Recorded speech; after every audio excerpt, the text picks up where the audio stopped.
Hello दोस्तों, स्वागत करते हैं अपने study channel study with @p में। आज हम बहुभुज पॉलीगन के बारे में पढ़ेंगे। किसके बारे में? बहुभुज के बारे में पढ़ेंगे। तो चालू करते हैं। चलिए चालू करते हैं। पहले हम बात करते हैं बहुभुज की परिभाषा। पॉलीगन क्या होता है? बहुभुज तो n भुजाओं से मिलकर बनी एक बंद आकृति क्या कहलाती है? बहुभुज कहलाती है। n भुजाओं से मिलकर बनी एक बंद आकृति क्या कहलाती है? बहुभुज कहलाती है। फिर इसके बाद बहुभुज की बात करें तो वृत्ताकार आकृति में भुजा नहीं होती है। यदि कोई कह दे वृत्ताकार कोई आकृति बनी हो तो उसमें कुछ भुजा नहीं होती है तो उसको हम बहुभुज नहीं मानते। कोई वृत्ताकार आकृति हो तो उसको हम बहुभुज का हिस्सा नहीं मानेंगे। क्यों? क्योंकि वृत्ताकार आकृति में कोई भुजा नहीं होती है। और पॉलीगन की परिभाषा क्या लिखी? n भुजाओं से मिलकर बनी एक बंद आकृति क्या कहलाती है? बहुभुज कहलाती है। तो वृत्ताकार आकृति बहुभुज नहीं होगी। उसके बाद हम इस वीडियो में केवल रेगुलर पॉलीगन, नियमित बहुभुज या समबहुभुज के बारे में ही पढ़ेंगे।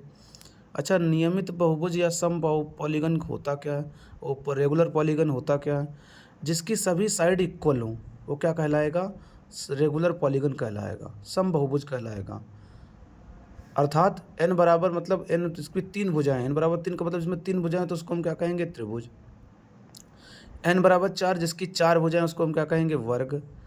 n बराबर 5 उसे हम क्या कहेंगे? पंचभुज। लेकिन 4 भुजाओं से आयत भी होता है, लेकिन हम आयत की बात नहीं, समांतर चतुर्भुज भी होता है, लेकिन हम केवल इसकी सभी भुजाएं बराबर उसकी भी बात कर रहे हैं। n बराबर 5 तो पेंटागन, इसे हम पंचभुज भी कहते हैं। n बराबर 6 षष्ठभुज हेक्सागन। n बराबर 7 सप्तभुज। n बराबर 8 अष्टभुज। तो n बराबर 9 नौनभुज, दिक्भुज, ऐसे चलते रहेंगे। फिर यहाँ पर है कि उत्तल बहुभुज किसे कहते हैं? कॉन्वेक्स पॉलीगन, जिसमें प्रत्येक कोण 180 से कम हो उसे हम क्या कहेंगे? उत्तल बहुभुज कहेंगे। जैसे ये एंगल देखा जाए, ये वाला एंगल देखा जाए, ये वाला एंगल देख लिया जाए, कोई भी एंगल होगा वो 180 से कम होगा, क्या कहलाएगा? हमारा उत्तल बहुभुज कहलाएगा। अब हम बात करते हैं अवतल बहुभुज की। अवतल बहुभुज क्या है? कॉनकेव पॉलीगन, कॉनकेव जिसका कम से कम एक कोण एटलीस्ट एक एंगल 180 से अधिक हो तो उसे हम क्या कहेंगे? अवतल बहुभुज कहेंगे। तो हम इसमें ये वाला देखो, बाकी तो एंगल छोटे होंगे लेकिन ये वाला एंगल जो होगा वो हमारा 180 से अधिक होगा। तो ऐसे बहुभुज को हम क्या कहेंगे? अवतल बहुभुज कहेंगे। अब हम बात करते हैं रेगुलर पॉलीगन के कुछ फैक्ट, विशेषताएं। क्या फैक्ट? सबसे पहले परिमाप की बात करें तो इसमें हम क्या करते हैं? n इंटू ए लगाते हैं फार्मूला, कोई भी है। जैसे त्रिभुज का तो 3 गुणे, चतुर्भुज का 4 गुणे, पंचभुज का 5 गुणे, षष्ठभुज का 6 गुणे। n यहाँ पर भुजाओं की संख्या है, ए है भुजा की लंबाई।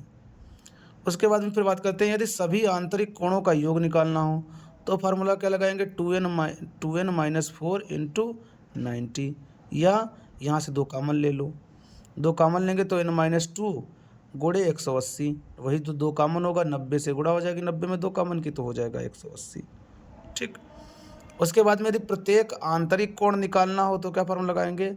तो 2n माइनस 4 गुणे 90/n, या इससे कॉमन ले सकते हो ये वाला। कहने का मतलब जो सभी आंतरिक कोणों का योग दे रखा था उसको n से भाग कर देंगे, हमारा क्या निकल के आ जाएगा? प्रत्येक आंतरिक कोण निकल के आ जाएगा। सभी आंतरिक कोणों का मान हमें निकालना हो, योग निकालना तो ये निकालना, प्रत्येक आंतरिक कोण निकालना तो इसी को, जो ये मान ऊपर दे रखे हैं, जो ये वाले मान हमारे दे रखे हैं, इन मानों को हम इनसे भाग कर देंगे, बस हमारा क्या हो जाएगा? प्रत्येक आंतरिक कोण आ जाएगा। अब मान लो यदि सभी बाह्य कोणों का योग, तो सभी बाह्य कोणों का योग 360 डिग्री होता है। सभी बाह्य कोणों का योग कितना होता है? 360 डिग्री। प्रत्येक बाह्य कोण निकालना तो 360 को n से भाग कर दो, 360 को n से भाग कर दो, प्रत्येक बाह्य कोण निकल के आ जाएगा। विकर्णों की संख्या निकालना तो फार्मूला क्या लगाएंगे? n bracket n minus 3/2। यहाँ पर n बराबर हम 3 रख के चेक कर सकते हैं त्रिभुज के लिए, तो 3 ब्रैकेट 3 माइनस 3/2 करेंगे तो ये कट जाएगा, 0 हो जाएगा। तो यहाँ पर क्या हो जाएगा? 3 गुणे 0/2 अर्थात 0। त्रिभुज में कोई विकर्ण नहीं होता है तो इसलिए 0 आ गया है। उसके बाद में है घूर्णी समरूपता की संख्या क्या? जितनी भुजाएं उतनी घूर्णी समरूपता। जो 4 हैं तो 4 घूर्णी समरूपता, 5 भुजाएं हैं, यदि पेंटागन है मतलब पंचभुज है तो 5 उसमें क्या होंगी? घूर्णी समरूपता होंगी।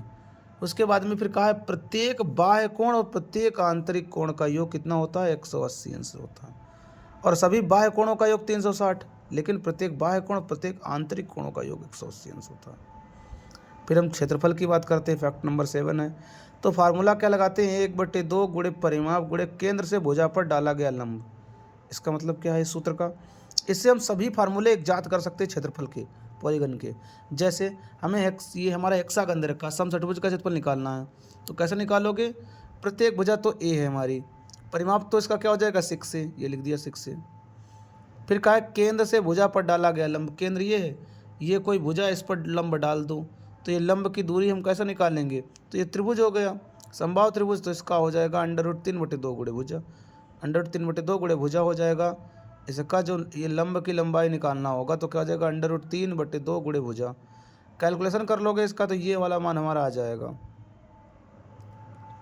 ऐसे हम क्षेत्रफल के लिए भी निकाल सकते हैं, वो वर्ग के लिए भी निकाल सकते हैं, भुजा स्क्वायर होता है। लेकिन एक फार्मूला हम ये भी यूज करते हैं, क्या लिखा है, एरिया निकालना, तो n/4 वही फार्मूला आता है, n/4 a² cot π/n। n क्या है, यहाँ पे भुजाओं की संख्या, n बराबर हमने 4 पर फिट किया है, 4 पर जब निकाला है तो a बराबर में 4/4 कर दिया, 4/4 a² cot 180/4 भुजाओं की संख्या। कैलकुलेशन कर लिया तो फार्मूला हमारा क्या बन के आ गया, a²। फिर उसके बाद में एक और फार्मूला है, कैपिटल R बराबर में a/2 sin π/n, या स्मॉल r बराबर में cos π/n। ये small r capital, small r अंतः त्रिज्या है, कैपिटल R परित्रिज्या, परित्रिज्या का मतलब बाहर त्रिज्या और अंतः त्रिज्या का मतलब अंदर की त्रिज्या। इससे एक क्वेश्चन आता है सी सेट में, क्या है, f+v बराबर में e+2, ये यूलर की प्रमेय है, किसकी प्रमेय है, यूलर की प्रमेय। और सी सेट में से, सी सेट बता रहे हैं, सीटेट के एग्जाम में शिक्षक पात्रता टेस्ट में से 3-4 क्वेश्चन तक आते हैं, हर साल आते हैं, जूनियर परीक्षा की बात कर रहे हैं। तो क्या लिखा है, फेस प्लस वर्टेक्स बराबर में एज प्लस 2, मतलब फलक शीर्ष बराबर में किनारे प्लस 2। ये फार्मूला लगाएंगे तो हमें जिसकी भी वैल्यू निकालने, शीर्ष की विचार निकालना, तो फट से निकल के आ जाएंगे।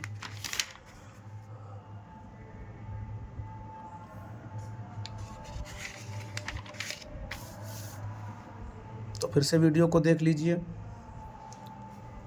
वीडियो अच्छा लगा हो तो लाइक शेयर सब्सक्राइब करिए और ज़्यादा से ज़्यादा वीडियो को शेयर कीजिए। ऐसे वीडियो देखने के लिए बने रहिए, लाइक शेयर सब्सक्राइब करिए, धन्यवाद।